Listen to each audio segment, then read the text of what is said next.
Bienvenue sur Teach, votre émission d'enseignement et de maturité spirituelle. On a pris un temps, depuis maintenant quelques émissions, de parler de la famille, en particulier des problèmes qui sont récurrents dans toutes les familles. Alors, toutes les familles du monde et les familles bibliques sont passées par ces types de problèmes. Et on a essayé de découvrir les vérités qui entourent ces problèmes et possiblement des solutions que donne la Bible ou de l'espoir qu'apporte la Bible sur ces problèmes-là. En terminant aujourd'hui, j'aimerais parler avec vous de comment briser les cycles des péchés générationnels. Les péchés qui se transmettent de père, fils, parents, enfants, mère, fille. Que dit la Bible sur ça? Il y a bel et bien un côté toxique, un héritage spirituel toxique qui se transmet de génération en génération. Il faudrait que nous puissions pendant quelques moments poser les bases nécessaires pour qu'une nouvelle génération puisse transmettre quelque chose de différent de celle qu'elle a reçue. Alors, let's teach. Grandissons ensemble.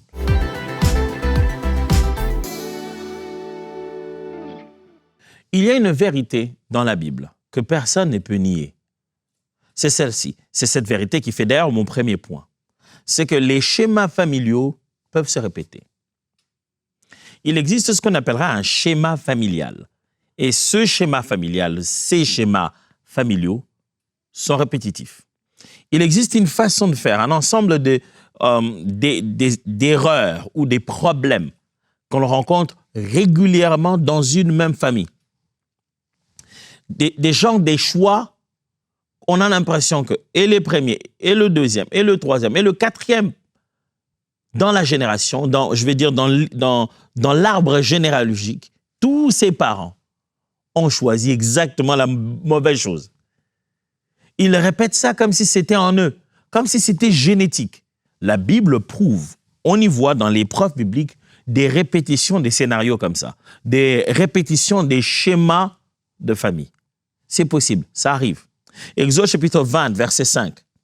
« Tu ne te prosterneras point devant elle, tu ne le serviras point, car moi, l'Éternel, ton Dieu, je suis un Dieu jaloux, qui punit l'iniquité des pères sur les enfants jusqu'à la 3e et la 4e génération de ceux qui me haïssent. » Pourquoi ce texte? Ce texte prouve, vous pouvez, par exemple, qu'une malédiction divine peut tomber sur une génération et se reproduire sur plusieurs autres.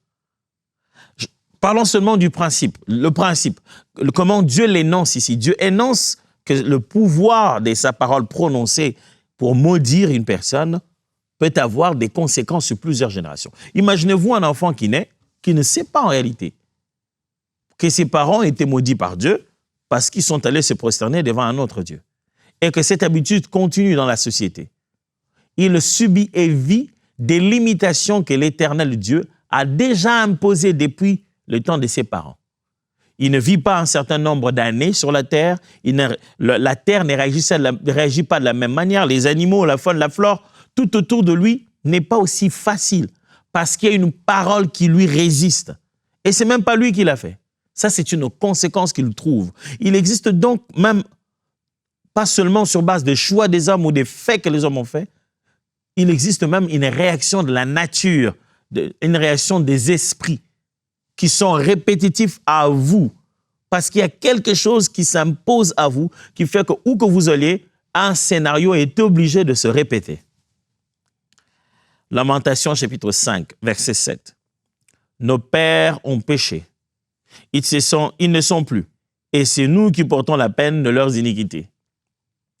Jérémie se lamentant ici, il dit, mais nos pères ont péché, et ils sont même plus là. Et tout ça là, c'est nous qui sommes en train de subir cela. La Bible montre qu'il existe plusieurs cas où une chose s'est faite dans les parents, elle s'est aussi faite chez les enfants. Des choix que des parents posaient, des enfants le posent comme ça instinctivement. Une vie que les parents menaient, les enfants les mènent aussi. Un genre de combat, un genre d'attaque que les parents menaient, les enfants les mènent ici. Regardez par exemple le cas de... Regardez, ça commence avec Abraham. Abraham, sa femme prend du temps pour avoir un enfant. Après, il a Isaac, le fils de la promesse, le seul fils attendu. Isaac, à son tour, ça prend du temps pour qu'il puisse avoir des enfants. Il attend, ça n'arrive pas. Et puis finalement, il finit par avoir les deux, Jacob et Ésaü, on voit du reste des choses comme ça se répéter dans la Bible. Dans les familles, ça existe aussi. Des choses positives, certes, mais il existe aussi une tendance, un penchant vers un péché. Que tu trouves ça dans tous les membres de la famille, dans tous les membres de la tribu, dans tous les membres de ce clan-là. Ils ont ce penchant vis-à-vis de ce péché-là. J'ai eu des témoignages d'un homme qui me parlait de comment il a été initié à l'infidélité conjugale. Il dit, chez nous, moi je grandis avec mon père, donc des fois j'étais avec lui, on était seuls à la maison et papa, maman était partis. Il m'a demandé d'aller dormir pendant que je ne dormais pas, parce que c'était en plein milieu de la journée qu'il me forçait d'aller dormir. J'entendais notre femme entrer, j'entendais tout ce qui se faisait là-bas, et j'entendais ce qu'il va dire à ma mère après. Pour moi, c'est comme un réflexe. Un homme est censé faire cette autre partie que mon père faisait. Si je ne le fais pas, je ne suis pas un homme, on dirait. C'est resté en lui. Et il reproduit exactement le même schéma. Il y a des gens qui sont aujourd'hui, dans ce qu'ils sont maintenant, une partie de la répétition d'une autre personne qui les a précédés. Dans la famille, ça coule comme ça.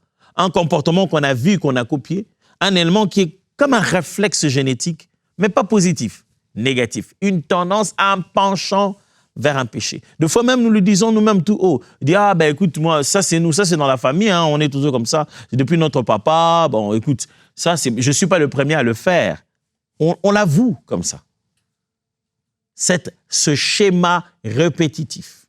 C'est vrai que nous nous levons souvent contre des schémas répétitifs négatifs où tu sens que ça, c'est l'oppression du diable. Au nom de Jésus, je refuse cet esprit des répétitions des scénarios, je coupe les liens, quel que soit ce qu'on dit.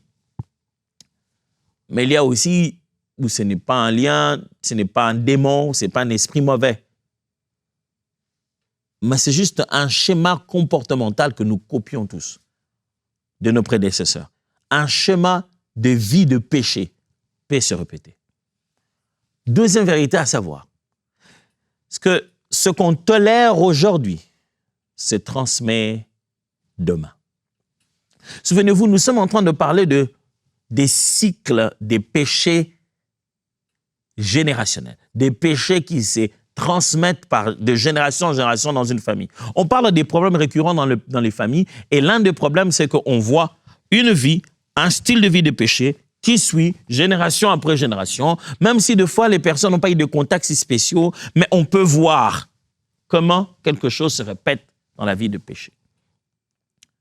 Et on est en train de placer des bases pour qu'on comprenne ce phénomène, qu'on le condamne, qu'on le pointe du doigt, qu'on puisse trouver quelles sont les réponses bibliques qui peuvent nous aider à en sortir. Une vérité fondamentale à appliquer justement sur ça, c'est de se souvenir que ce que l'on tolère aujourd'hui se transmet demain.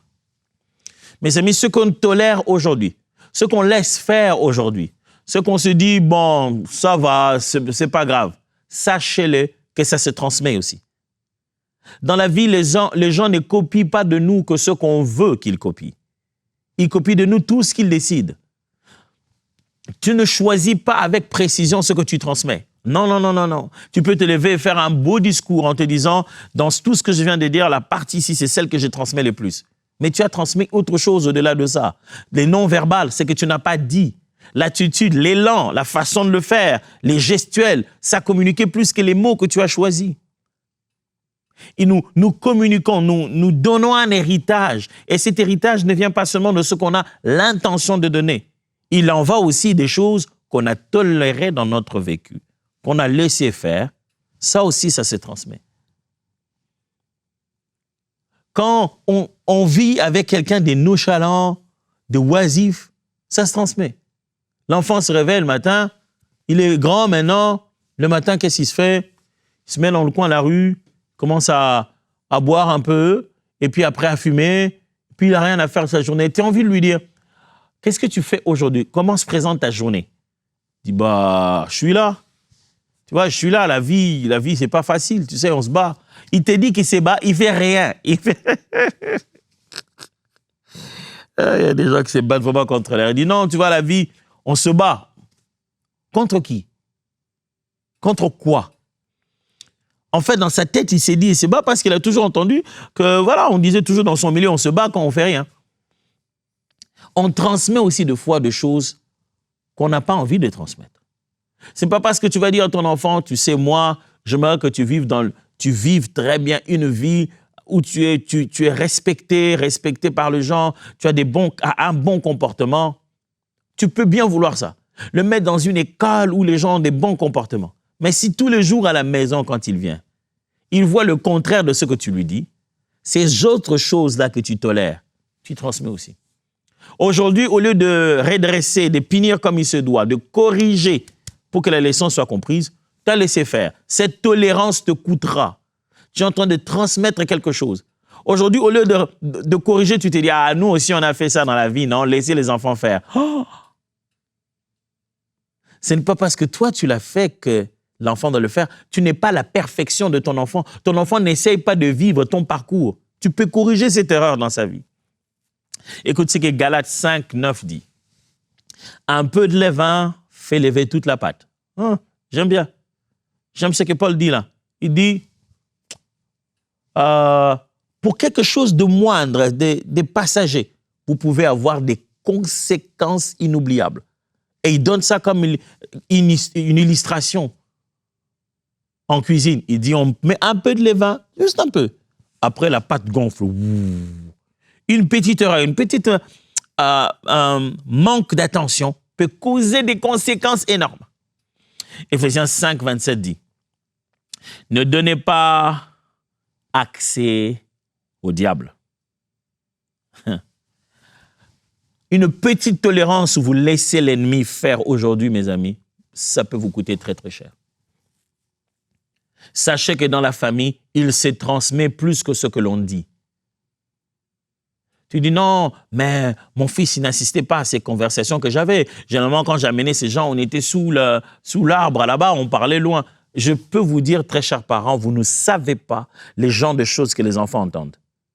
Moi, aujourd'hui, quand je me souviens de certaines choses que j'entendais dire de mes parents, de mes frères, je suis sûr qu'ils seront genre, oh, on ne savait pas qu'il écoutait. Des fois, ma femme et moi, on est très étonnés de se rendre compte qu'un de nos enfants nous pose une question sur quelque chose. On se dit, d'abord, on l'avait dit en lingala en pensant qu'il ne connaissait pas très, très bien les lingala. 2, on avait l'impression qu'il ne s'y intéressait pas. Quand les oreilles fonctionnent, vous ne savez pas que ça capte. Attention aux choses que vous tolérez dans votre milieu. Vous pouvez beau montrer l'éducation, voilà ce que je veux faire. Mais s'il voit autre chose que vous tolérez, ces choses-là aussi, vous êtes en train de les transmettre. Ne soyez pas dans une philosophie de « faites ce que je vous dis, ne faites pas ce que je fais ». Non. Les enfants vont copier, les amis les gens qui vivent dans votre maison vont copier à la fois ce que vous dites et aussi ce que vous faites. Troisièmement, Christ a porté nos malédictions.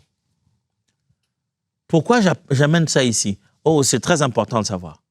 N'oubliez pas que nous sommes en train de parler de ces péchés qui se transmettent d'une génération à une autre, de ces combats, de cette mauvaise vie, même de ces malédictions. La bonne nouvelle est que Jésus, Christ, à la croix, il a porté nos malédictions.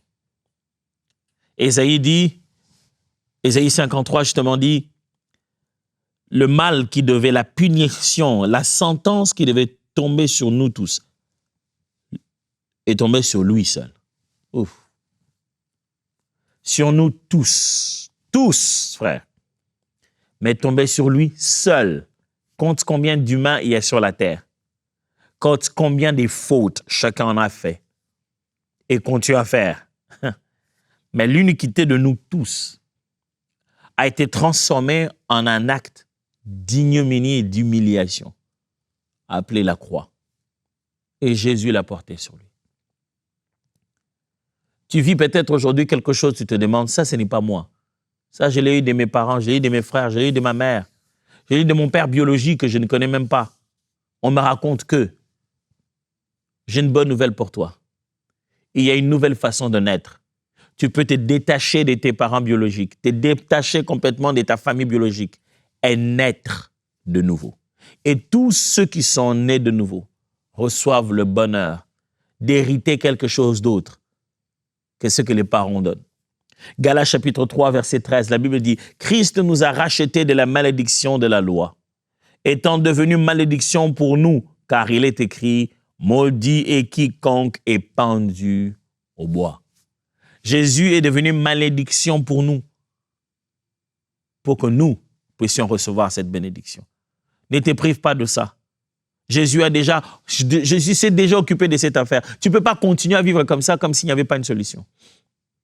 Tu ne peux pas rester juste en train de te plaindre en te disant « Non, vraiment ça, nos parents ne nous ont pas aidés. Hein. Regarde nous aussi aujourd'hui. Si on vit ça, c'est à cause d'eux. » Si tu penses que tu peux vivre quelque chose à cause de la faute de quelqu'un d'autre, je te demande de croire que tu peux vivre aussi quelque chose d'autre à cause du bienfait de quelqu'un qui n'est pas toi.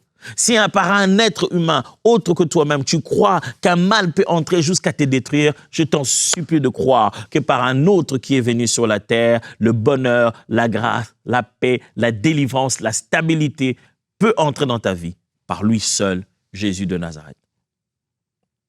2 Corinthiens chapitre 5, verset 17 le dit bien. Si quelqu'un est en Christ, il est une nouvelle créature. Les choses anciennes sont passées, voici, toutes choses sont devenues nouvelles. Frère, il n'est pas une modification de la première, il n'est pas la première 2.0, non, il est complètement une nouvelle créature. Dieu refait complètement une nouvelle. Oh Dieu, tu es tellement bon que tu fasses de nous des nouvelles créatures. Nouvelles créatures.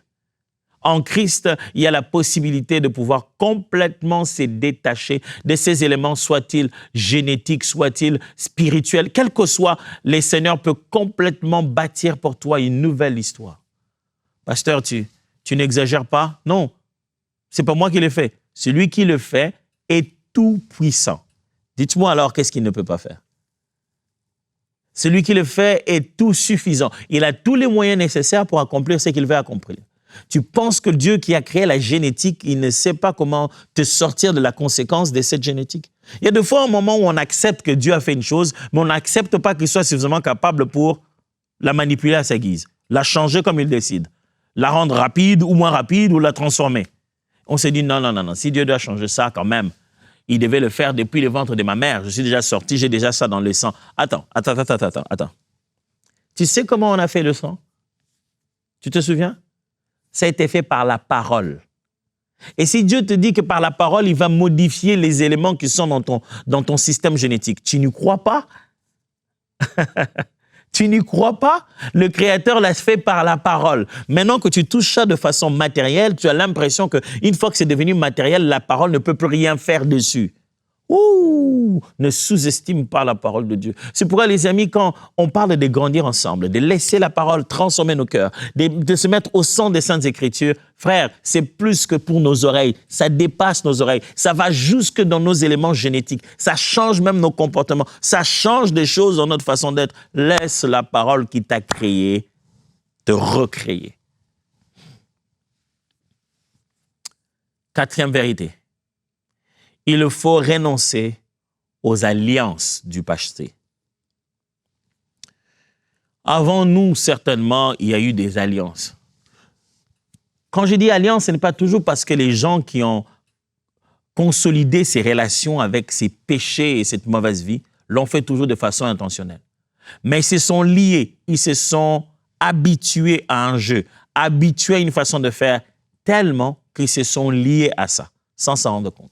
J'aime comment Paul parle d'un lien qui existe, il parle de lien qui existe entre l'homme et la femme, et il dit que ce lien-là est si fort que celui qui va s'engager avec une prostituée, c'est la même chose qu'il essaie de faire en fait. Il est aussi en train d'établir un autre lien. Frère, il y a cette manière biblique qui est une réponse solide, celle de renoncer à toute alliance qui t'a précédé.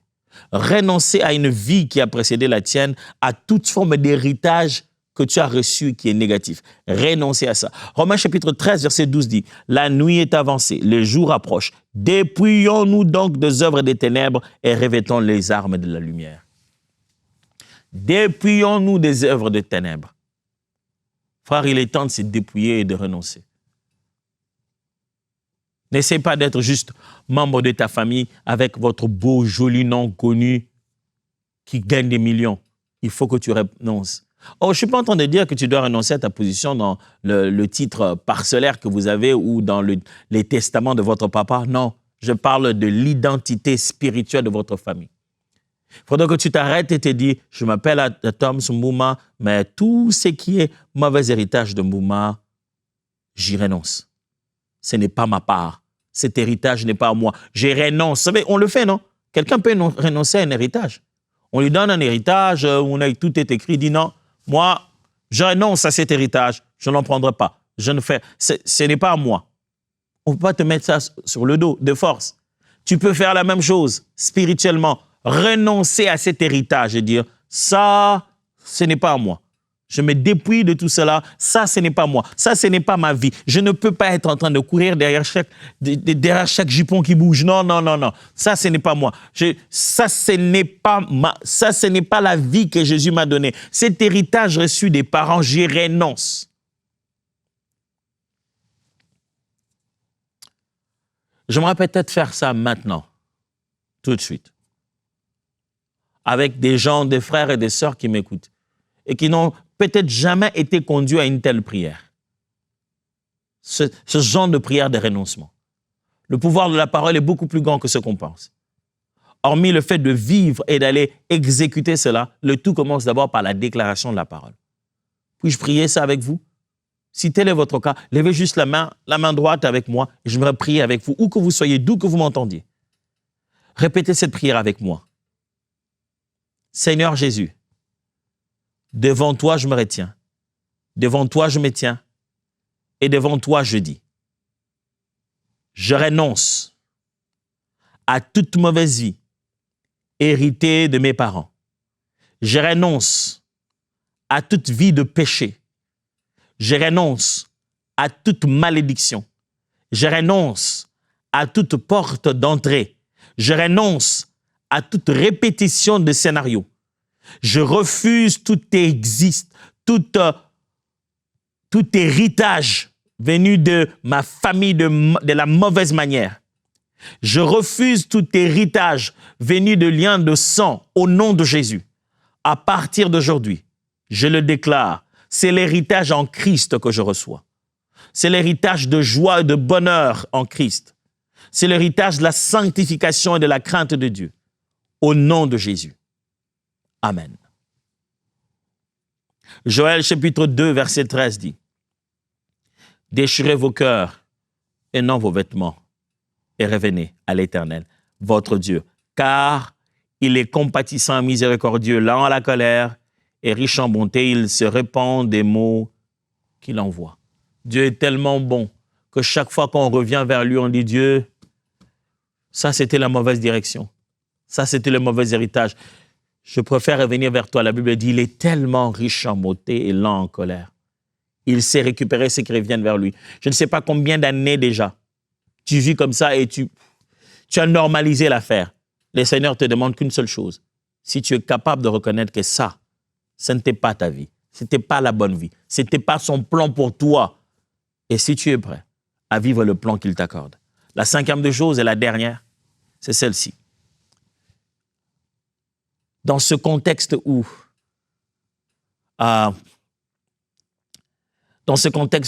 les péchés est transgénérationnel, ils passent d'une génération à une autre, il est important de le savoir que nous devons transmettre un héritage nouveau. Je ne sais pas ce que toi tu as reçu comme héritage de tes parents et de tes frères et sœurs, mais je sais ce qu'on reçoit comme héritage de la part de Christ. Et cet héritage-là, tu peux transmettre ça. Pasteur, moi, jamais appris. Pasteur, moi, dans ma famille, ça n'a jamais été comme ça. Mais depuis que tu connais le Seigneur, depuis que tu lis la Bible, depuis que tu vas dans cette nouvelle famille chrétienne, les choses ont changé. Tu peux communiquer ce qui a changé en toi. Je regarde d'abord deux fois mes enfants. Ma femme et moi, on les regarde, on se dit, oh, les pauvres. Ils ne savent même pas par quoi nous, on est passés pour qu'eux, ils vivent ce qu'ils sont en train de vivre. On a décidé, ma femme et moi, à un moment dans notre vie, chacun de son côté, sans qu'on ait même à le savoir, on a décidé chacun, en se disant, tout ce que je vois de mal en moi va s'arrêter à partir de moi. Je refuse d'être un instrument qui va communiquer ça à une autre génération. On se doit de transmettre un héritage nouveau. Ne le fais pas parce que, écoute, nous aussi on a vécu ça, nous aussi on a subi ça, vous n'avez qu'à... Non, tu n'es pas obligé de pérenniser un mal. Hébreux chapitre 10, 16 dit, « Mais voici l'alliance que je ferai avec vous. Après ces jours-là, dit le Seigneur, je mettrai mes lois dans leur cœur et je les écrirai dans leur esprit. » Vous voyez, le Seigneur dit, il y a eu les lois écrites dans les livres des pierres comme ça là, mais je vais faire quelque chose d'autre. Cette fois-ci, je vais l'inscrire dans leur esprit. Frère, on peut recevoir un autre héritage que ce qu'ont reçu nos ancêtres, meilleur. Deutéronome chapitre 6, verset 7. « Tu les inculqueras à tes enfants et tu en parleras quand tu seras dans ta maison, quand tu iras en voyage, quand tu te coucheras et quand tu te lèveras. » Dieu est en train de parler au peuple, d'inculquer les vérités, la parole qu'il leur a donnée, la loi qu'il leur a révélée, et de les mettre à leurs enfants. Dieu nous entraîne de passer un héritage positif à nos enfants. Plusieurs fois dans la Bible, vous verrez, Dieu dit, lorsque vos enfants vous demanderont qu'est-ce que c'est, vous leur direz, Dieu sait que nous devons pérenniser une race et nous devons transmettre une éducation. Et il nous fournit les éléments pour investir dans l'éducation d'une nouvelle génération afin qu'elle soit meilleure. Il ne fournit pas seulement de l'éducation et de la loi, il nous fournit même l'épreuve de sa puissance pour que les générations qui vont nous suivre trouvent tout de suite devant elles un Dieu plus grand que nous n'avons même eu le temps de découvrir la grandeur. Nous pouvons communiquer à notre héritage. Cette semaine s'épuise. On a parlé de beaucoup de choses, beaucoup de problèmes possibles dans la famille.